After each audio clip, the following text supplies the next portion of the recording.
Je m'appelle Irié, j'ai presque 21 ans. Je suis soigneur dans un petit parc animalier du Lot-et-Garonne. Principalement, on s'occupe de nourrir les animaux et puis de nettoyer derrière. Après, on fait aussi quelques petits travaux en plus, réparer les barrières, aménager des nouveaux enclos, surveiller que les animaux vont bien et puis globalement, c'est ça.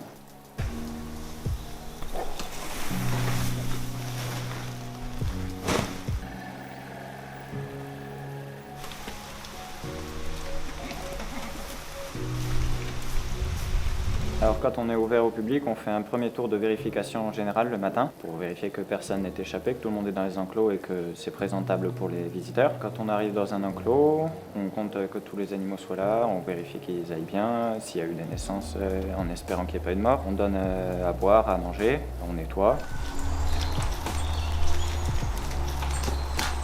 Donc elle a horreur de mettre les pattes en dehors de sa dalle. L'autre fois, on a mis 3 jours à la fermer dehors.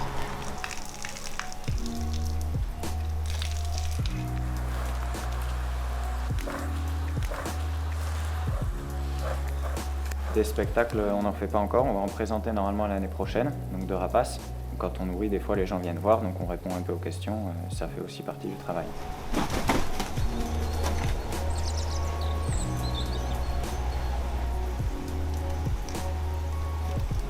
Les qualités essentielles d'un soigneur animalier, il faut être patient, attentif, un peu dévoué quand même, il ne faut pas trop compter son temps, il faut s'y intéresser le plus possible.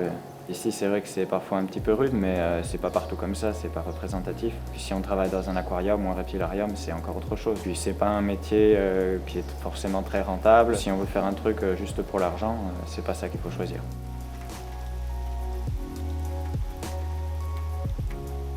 Tous les animaux n'ont pas un accès à l'herbe, donc en complément du foin, on donne du granulé aux herbivores. Ça contient des légumineuses et des minéraux principalement. Ça permet de compléter le foin qui est de l'herbe sèche et qui ne contient pas tout ce qu'il faut.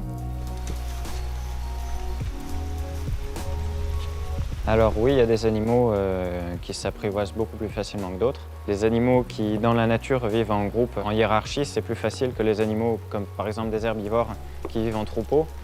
Ils n'ont pas vraiment de lien les uns avec les autres, alors que ceux qui vivent en meute, qui ont une organisation sociale, c'est plus facile de faire partie de cette organisation-là.